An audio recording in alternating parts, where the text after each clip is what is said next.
प्रत्येक मनुष्य अपने जीवन में चाहता है कि वह हमेशा आगे बढ़े, इसके लिए वह पूरी लगन से मेहनत करता है, परंतु इसके बाद भी जीवन भर गरीबी के चंगुल में फंस के रह जाता है। वह अमीर होने के सपनों के उधेड़बुन में अपनी वर्तमान जिंदगी को कोसते रह जाता है। अज्ञानतावश इसके पीछे के कारणों को वह समझ नहीं पाता है कि यह सब वास्तुशास्त्र के कारण हो रहा है, जिससे उनके घर में स्थायी दरिद्रता का वास हो गया है और वह अपनी किस्मत को दोषी मानते रह जाता है। आइए इस विषय और इसके पीछे के कारणों पर विस्तार से चर्चा करें। घर किराए पर लेते समय या अपना घर बनवाते समय वास्तु का ध्यान न देना दरिद्रता को आमंत्रित करने में बहुत बड़ा योगदान दे जाता है। वास्तुशास्त्र का ध्यान न देने से वहां वास करने वाले सदस्यों के बीच विचार दोषपूर्ण हो जाता है। फिर उनके बीच कलह होने लगती है। जैसे ही यह स्थिति उत्पन्न होती है तो मां लक्ष्मी उस घर से रूठ जाती हैं, जिसके फलस्वरूप गरीबी अपनी जड़ जमा लेती है। सनातन धर्म के 18 पुराणों में से एक गरुड़ पुराण में भगवान विष्णु और गरुड़ के बीच बातचीत का वर्णन है, जिसमें धर्म से जीवन जीने की कला, मृत्यु, अंतिम संस्कार और पुनर्जन्म से संबंधित बातों का जिक्र किया गया है। इस पुराण में भगवान विष्णु ने बताया है कि वे कौन कौन से कर्म हैं जिसकी वजह से व्यक्ति के जीवन में दरिद्रता आती है। पहला, रसोई घर में झूठे बर्तन। अगर हम रात को रसोई घर में झूठे बर्तन रखकर सोते हैं तो हमारे घर में दरिद्रता का वास हो जाता है। इसीलिए हमें रात को अपना रसोई घर पूरा साफ सुथरा करके सोना चाहिए और कभी भी रोटी बनाने के बाद तवा उल्टा न रखें। दूसरा, कांटेदार पौधे। जिस घर में कांटेदार पौधे लगे होते हैं वहां भी दरिद्रता का वास होता है।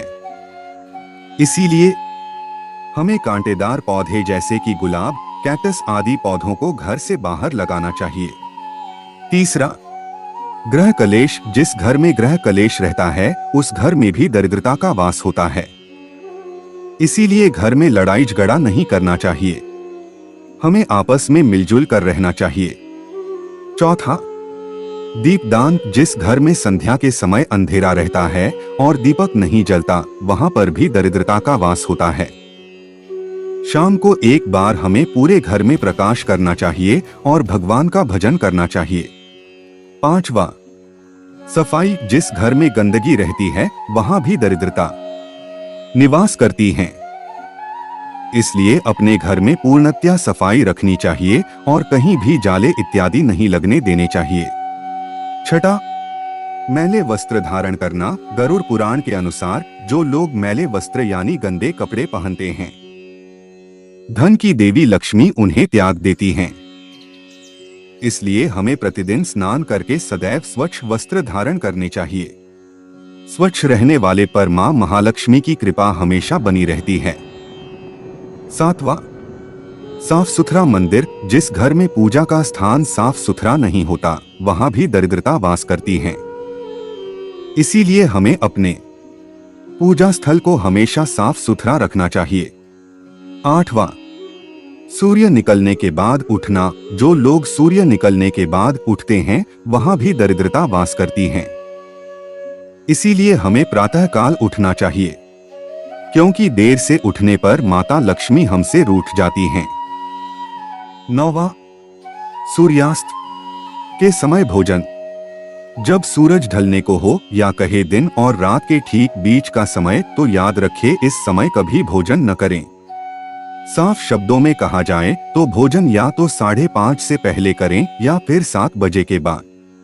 10वां, गरुड़ पुराण के अनुसार जो व्यक्ति स्वभाव से आलोचक हो, अर्थात वो हमेशा किसी दूसरे व्यक्ति की कमियां निकालता हो और दूसरों के बारे में बुरा बोलता हो, माता लक्ष्मी उससे नाराज हो जाती हैं। दूसरों पर बेवजह चीखने चिल्लाने या गुस्सा होने का स्वभाव हो तो इससे भी जीवन में दरिद्रता आती है। आइए बात करते हैं दरिद्रता के मूल कारण का। वैष्णव साहित्य के अनुसार अलक्ष्मी जो दुर्भाग्य और दरिद्रता की देवी हैं, को लक्ष्मी जी की जुड़वा बहन बताया गया है। हम सब यह तो अच्छे से जानते हैं कि लक्ष्मी जी समुद्र मंथन से प्रकट हुई थीं, पर यह बहुत कम लोगों को डोट कि मालूम होगा कि लक्ष्मी जी के साथ एक देवी और प्रकट हुई थी जिनको हम अलक्ष्मी के नाम से जानते हैं। लक्ष्मी धन, ऐश्वर्य, सुख, समृद्धि की देवी हैं और अलक्ष्मी दरिद्रता, चरित्रहीनता, दुर्भाग्य, दुख की देवी है। लक्ष्मी जी हर किसी को मीठा एहसास करवाती है, इसलिए इनका संबंध मिष्ठान से है और उनकी बहन अलक्ष्मी का संबंध खट्टा, तीखा व कड़वा से है। इसलिए शुभ अवसरों पर मिठाई खाकर मुंह मीठा किया जाता है और घर को बुरी नजर और दरिद्रता से दूर करने के लिए घर के बाहर नींबू और मिर्च टांग दी जाती है। लक्ष्मी जी घर के अंदर जाकर मिठाई खाती हैं और अलक्ष्मी जी घर के बाहर नींबू और मिर्ची खाकर संतुष्ट होकर चली जाती हैं। अलक्ष्मी जी के कहे अनुसार मैं वहां जाती हूँ जहाँ लोग गंदे रहते हैं, गंदे ही वस्त्र धारण करते हैं, दिन रात कलह बनी रहती है और लोग अधर्म और गलत काम करते हैं। लक्ष्मी जी के कहे अनुसार मैं वहां जाती हूँ जहां घर साफ सुथरे हो, जहां लोग सुबह उठकर भगवान की पूजा अर्चना करते हो, शांति हो, लोग साफ सुथरे हो, मैं वहां निवास करती हूँ। कैसे करे घर से दरिद्रता को दूर? मानव जीवन में रामायण जैसे पथ प्रदर्शक का अत्यधिक महत्व है। एक आदर्श, सदाचारी, शिष्टाचारी, शांतिपूर्ण तथा मानवता का जीवन जीने हेतु रामायण का स्वाध्याय अति आवश्यक है। ऐसा माना जाता है कि जिस घर में रामायण का पठन पाठन या श्रवण होता है तो ऐसे घरों में किसी भी नकारात्मक ऊर्जा का वास नहीं होता और दरिद्रता उसके चौखट से ही भाग जाती है। अंततः सनातन शिक्षा चैनल आपसे रामायण पढ़ने की विनती करता है। दारिद्र्य नाशन दानन शीलं दुर्गतिनाशन, अज्ञानता नाशिनी प्रज्ञा भावना भयनाशिनी। दान दरिद्रता को नष्ट कर देता है, शील स्वभाव से दुखों का नाश होता है, बुद्धि अज्ञान को नष्ट कर देती है तथा भावना से भय का नाश हो जाता है। उद्योगे नास्ति दारिद्र्यं जप्तो नास्ति पातम्, मौनेन कलहो नास्ति जागृतस्य च न भयम्। उद्यम से दरिद्रता तथा जप से पाप दूर होता है। मौन रहने से कलह और जागते रहने से भय नहीं होता।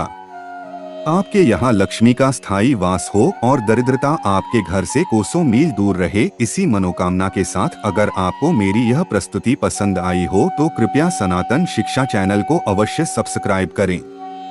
धन्यवाद। जय हिंद, जय सनातन।